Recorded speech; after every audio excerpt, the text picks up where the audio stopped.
Саламатсыңарбы балдар? Бүгүнкү математика сабагынан силер менен саламдашып жатканыма кубанычтамын. Анда эмесе сабагыбызды баштайлы. Бүгүнкү сабагыбыздын темасы теңдеменин тамыры, теңдемелерди өзгөртүү. Силер менен математика сабагынын мугалими Бектурсун ага Беризат. Бүгүнкү сабакта биз теңдемелер боюнча болгон түшүнүгүбүздү кеңейтебиз. Теңдемелерди өзгөртүп чыгаруу жолдорун карайбыз жана теңдемелердин тамырларын табабыз. Буга чейин башталгыч класста дагы силер теңдеме менен эсептерди чыгарып келгенсиңер, Анда сабактын баштаардан мурда балдар өткөн сабакты кайталайбыз жана бир окуяга көз чаптыралы. Мугалим Асандан сурайт экен. Асан, сенин апаң кечээ 50, бүгүн дагы 50 алма алып келсе, анда бардыгы биригип канча алма болот дейт экен. Анда Асан болсо 90, а балким андан да азыраак деп жооп берет экен. Мугалим таң калып, кандайча десе, Асан болсо, мен 2 күндүн ичинде 10 же андан көбүрөөк алманы жеп коюшум мүмкүн да эчеке деп жооп берген экен. Анда балдар ушундай белгисиз сандарды камтыган эсептерди чыгаруу жолдорун дагы карап кайталап өтөлү. Алгач өткөн сабагыбызда бүтүн сандар менен болгон амалдар темасын өткөнбүз. Кайталап алалы.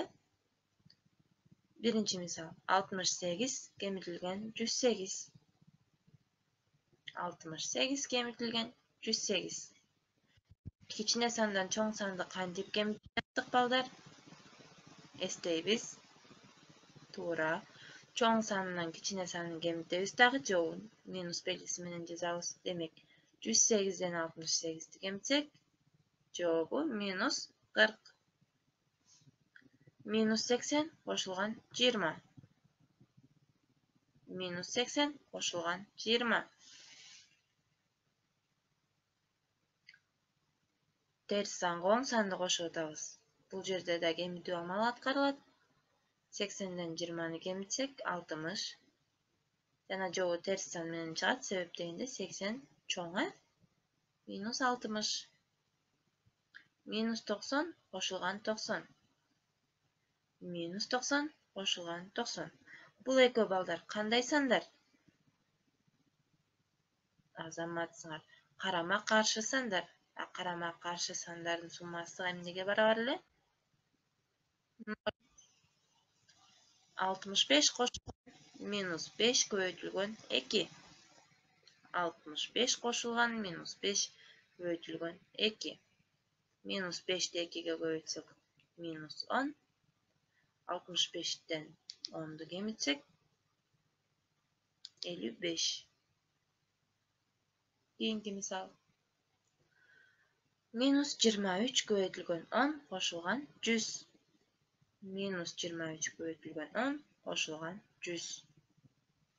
Минус 23-тü 10-га көбөйтсөк минус 230. Минус 230 кошулган 100 барабар минус 130. Бардыгыбыз туура чыгардык деген ишеничтемин, балдар.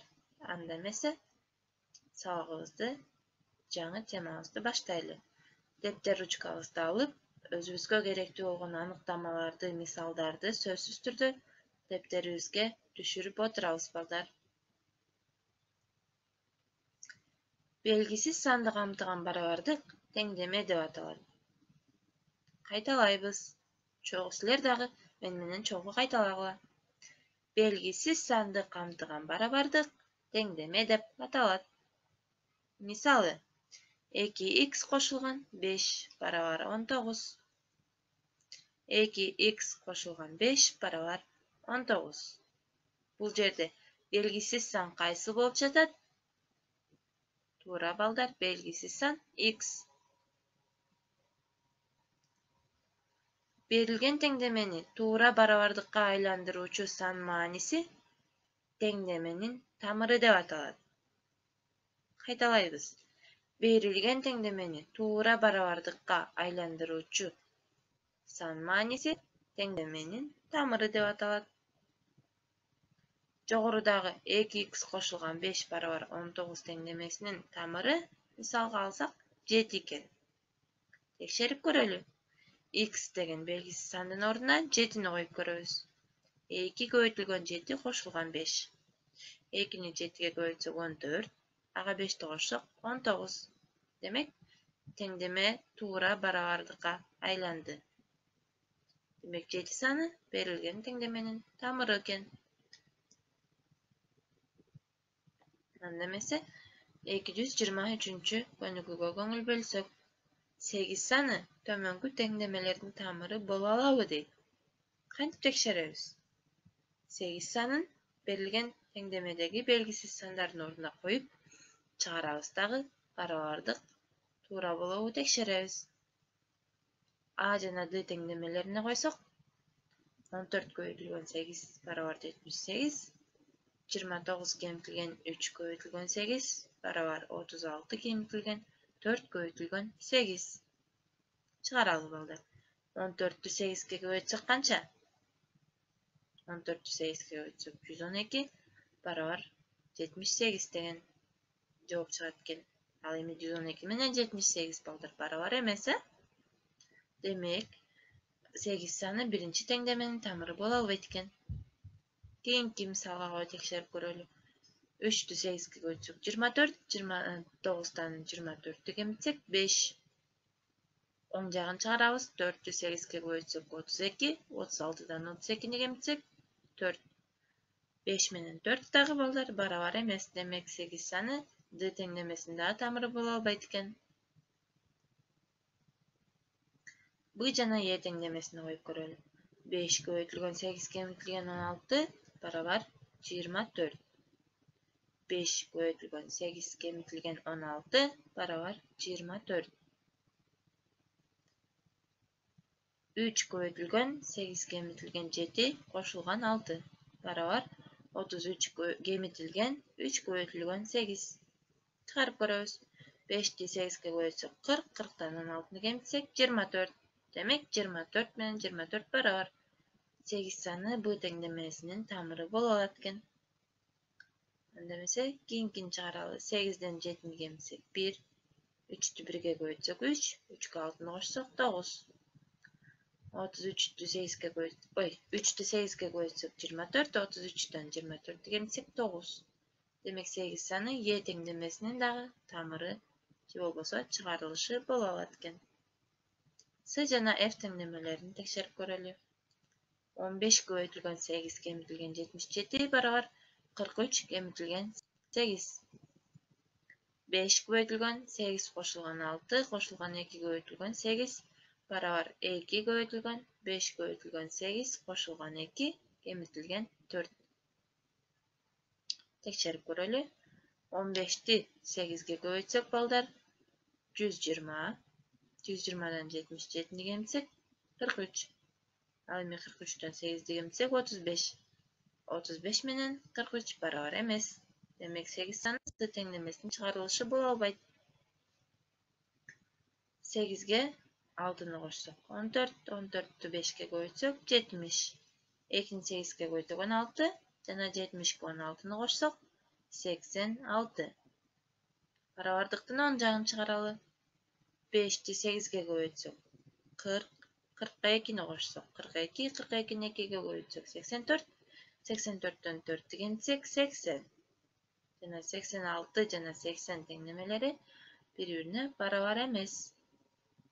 Демек, 8 саны дагы акыркы теңдемебиздин тамыры боло албайт экен. Теңдеменин касиеттерине көңүл бөлөлү. Биринчи касиети. Бирдей чыгарылыштарга ээ болгон теңдемелер тең күчтө болот. Кайталайбыз. Бирдей чыгарылыштарга ээ болгон теңдемелер тең күчтө болот. Тең күчтө деген сөздү балдар кандай түшүнөбүз? Бирдей же болбосо барабар, Мисалга алсак, 2x барабар 20 жана x көбөйтүлгөн 20 барабар 200 теңдемелери тең күчтө экен. Эмне себептен? Себептен экөөнүн тең чыгарылышы 10-го барабар экен. Эки теңдеменин тең тамыры 10 экен. Кийинки мисал, кийинки касиети. Теңдеменин кошулуучуларын анын bir жагынан экинчи жагына карама-каршы белги менен алып өтүүгө болот. Теңдеменин кошулуучуларын анын bir жагынан экинчи жагына карама-каршы белги менен алып өтүүгө болот. Мисалы, x кошулган 5 барабар 10 теңдемеси. 5 санын барабардыктын оң жагына алып өтсөк, минус белгиси менен өтөт. X барабар 10 кемитилген 5. X барабар 5 деген теңдеменин тамырын таптык. Үчүнчү касиети. Теңдеменин эки жагын 0дон айырмалуу бир эле санга көбөйтүүгө жана бөлүүгө болот.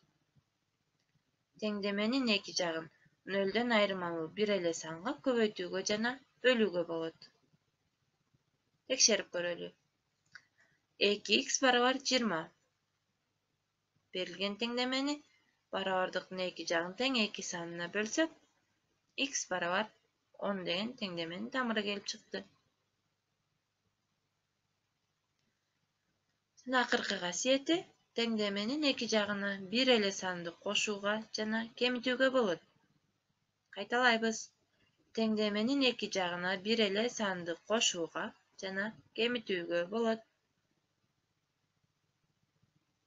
Мисалы, x кошулган 5 барабар 10 теңдемесин алсак, барабардыктын эки жагынан тең 5 санын кемитсек, x барабар 5 деген теңдеменин тамырына ээ болобуз. Анда эмесе 225-чи көнүгүүнү чыгаралы. 14x барабар минус 42 дейт. 14x барабар минус 42. Барабардыктын оң жана сол жактарын 14 санына бөлсөк, 14-тү 14кө бөлсөк 1 калат, демек x калат. Ал эми минус 42-ни 14кө бөлсөк, минус 3. Текшерип көрөбүз балдар. X санын ордуна минус 3'tү койсок, минус 14'tү көбөйтөбүз минус 3кө. Демек минус 42 чыгат. Берилген теңдемени демек туура чыгарыппыз. Кийинкиси. 2x кемитилген 16 барабар 0. Барабардыктын оң жана сол жактарына 16'ны кошсок, 2x барабар 16 теңдемеси келип чыгат. Бул жерден эки жагын тең 2ге бөлсөк, x барабар 8 деген тамырга ээ болобуз. С теңдемеси 8x кемитилген 17 барабар 23. Кана балдар, бул жерден эмне кылабыз алгач? Барабардыктын оң жана сол жактарына 17'ни кошобуз. 8x барабар 40 теңдемеси келип чыгат. Оң жана сол жактарды 8ге бөлсөк, x барабар 5 теңдемеси келип чыгат. Т теңдемеси 5x барабар 210 кошулган 12x. Эмне кылабыз балдар? Барабардыктын оң жана сол жактарынан тең 5x кемитебиз.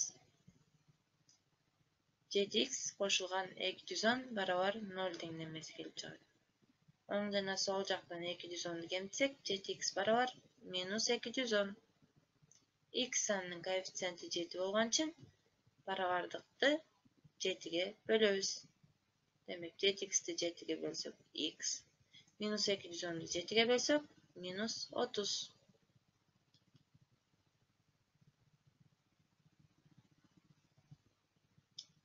Е.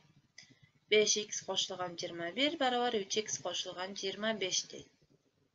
Барабардыктын оң жана сол жактарынан тең 21'ди жана 3x'ти кемитебиз. 2x барабар 4 теңдемеси келип чыкты. Ана балдар көңүл бөлүп карагыла. 5x'тен 3x'ти кемиттик. 2x 21'ден 21'ди кемитсек 0 калат. Демек барабардыктын сол жагында 2x калды. Барабардыктын оң жагын өтсөк, 3x'тен 3x'ти кемитсек 0. 25'ден 21'ди кемитсек 4. Демек 2x барабар 4 теңдемеси келип чыкты. Бул жерден 2ге бөлсөк, x барабар 2 теңдемеси деген теңдеменин тамыры келип чыгат. F 17 минус 3x кошулган 7x барабар 31 кемитилген 2x кошулган 10.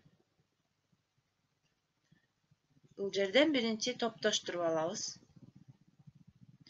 17 qoşulgan 4x barabar 41 kemitilgen 2x kelip çıkat. Barabardıktın oң жана сол жактарына 2x'ti qoşup 17'ni kemitebиz. 6x barabar 24 tenglemesi kelip çıkat. X'nin koeffitsiyenti 6 болгондуктан 6'ga bölөбүз дагы x barabar 4 деген теңдеменин тамырына ээ болобуз.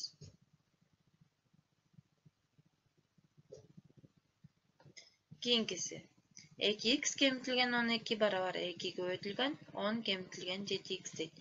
Эмне кылабыз балдар бул жерден? Биринчи кашаны ачабыз жана туюнтманы теңдемени жөнөкөйлөтөбүз. 2x kemitilgen 12 barabar 2'ni 10'ga көбөйтсөк 20 kemitilgen 2'ni 7x'e көбөйтсөк 14x. Барабардыктын оң жана сол жактарына 14x'ти кошуп 12'ni кошобуз. 16x barabar 32.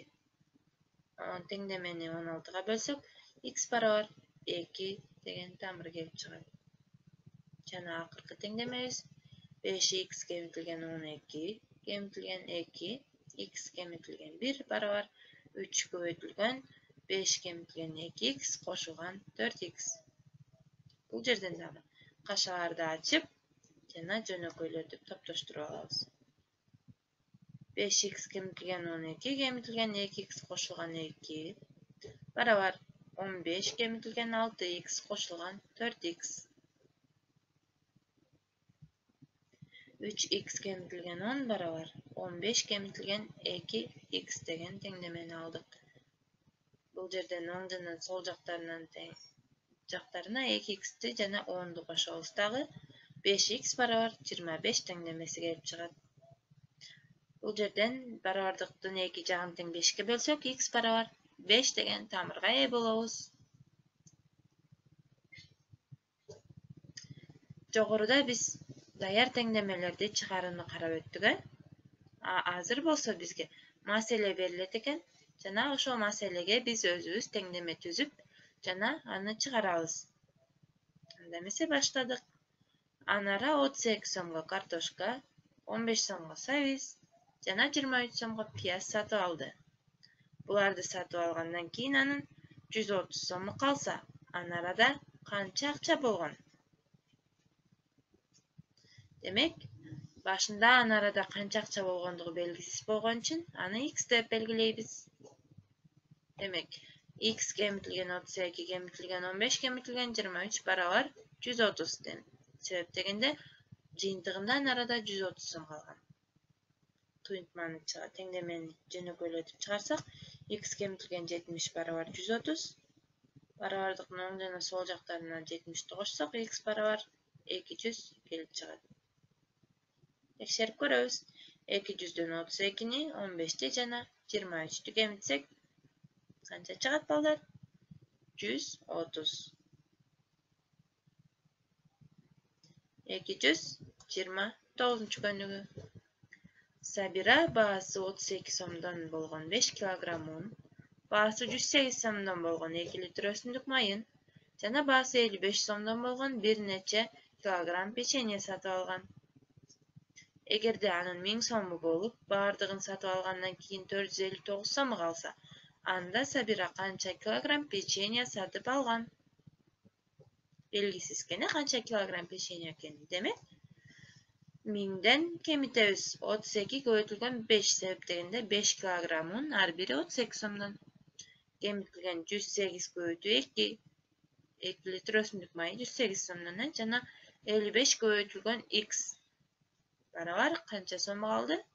459 сом калды. Жөнөкөйлөтөбүз. 1000 кемитилген 32'ни 5'ке көбөйтсөк 160, 108'ти 2'ге көбөйтсөк 216 жана 55 x калат.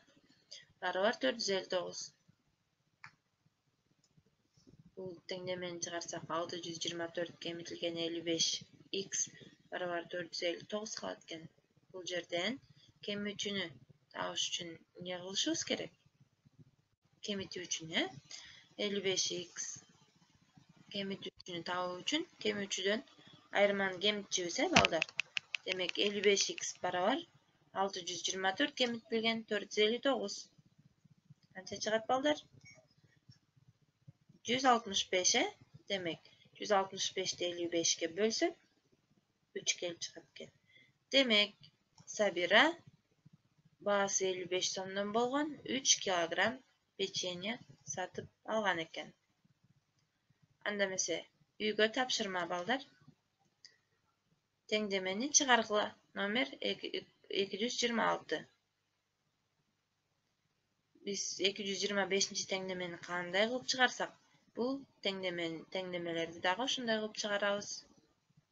Jana 228. Mesele. Bu mesele tüzüğü arnalgan. Tengdeme tüzüğü arnalgan könügü.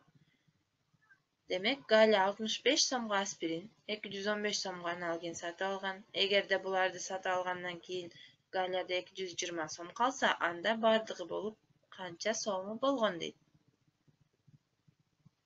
Demek baştapkı Galyada kança som bolgonu belgisiz kene. Demek belgisiz de x menen belgili olup tengdeme tüzüp tamırın taap kelebis. Anda mese balдар bardygy түшүнүктүү болду деп ойлойм.